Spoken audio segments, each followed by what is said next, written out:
Habit loop. What is a habit loop? The process of building a habit can be divided into four simple steps: cue, craving, response, and reward. This four-step pattern is the backbone of every habit, and your brain runs through these steps in the same order each time. First, there is the cue. The cue triggers your brain to initiate a behavior. It is a bit of information that predicts a reward. Our prehistoric ancestors were paying attention to cues that signaled the location of primary rewards like food, water, and sex.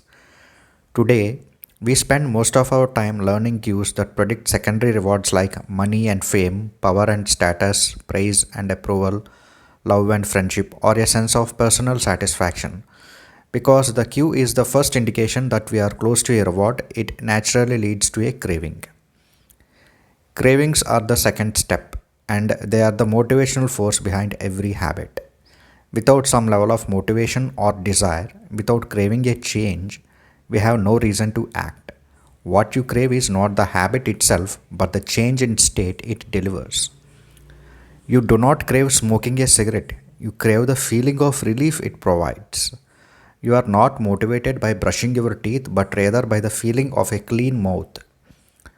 You do not want to turn on the television, you want to be entertained.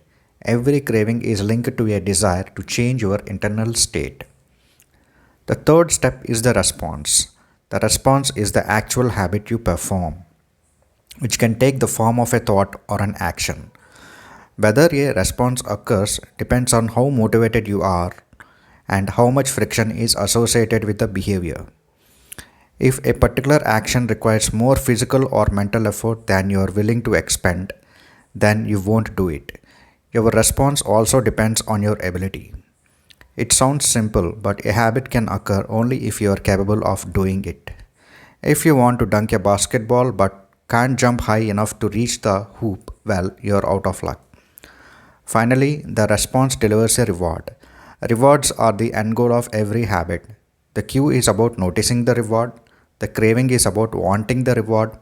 The response is about obtaining the reward. We chase rewards because they serve two purposes. One, they satisfy us, and two, they teach us. The first purpose of rewards is to satisfy your craving. Rewards deliver contentment and relief from craving. Second, rewards teach us which actions are worth remembering in the future. Your brain is a reward detector.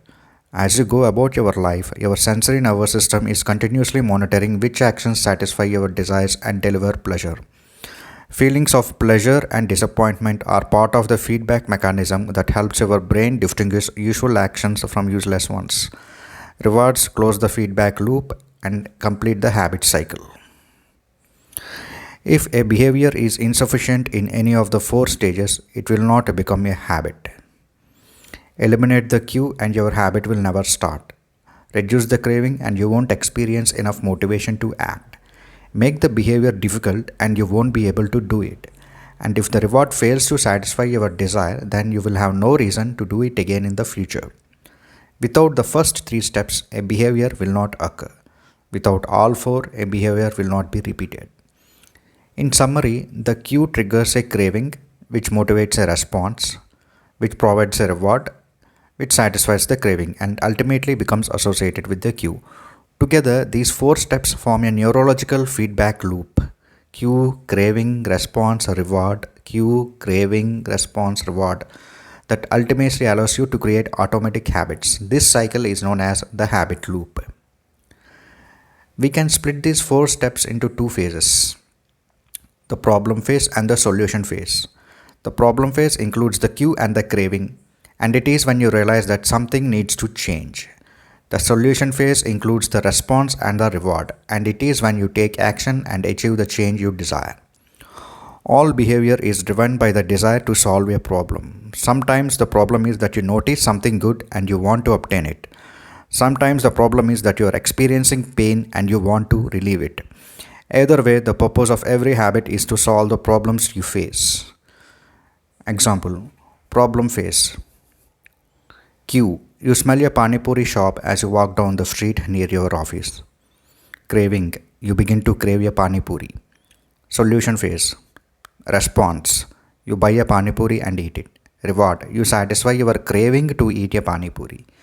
Buying a pani puri becomes associated with walking down the street near your office.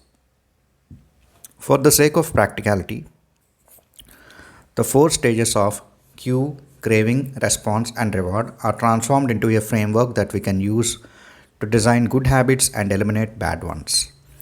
To create a good habit, the first law, cue, make it obvious. The second law, craving, make it attractive. The third law, response, make it easy. The fourth law, reward, make it satisfying. These same four laws can be reversed to break a bad habit. Inversion of the first law, cue, make it invisible. Inversion of the second law, craving, make it unattractive. Inversion of the third law, response, make it difficult. Inversion of the fourth law, reward, make it unsatisfying. We will discuss the summary of these laws in the next video. If you like my video, please like, share and subscribe. Thank you guys.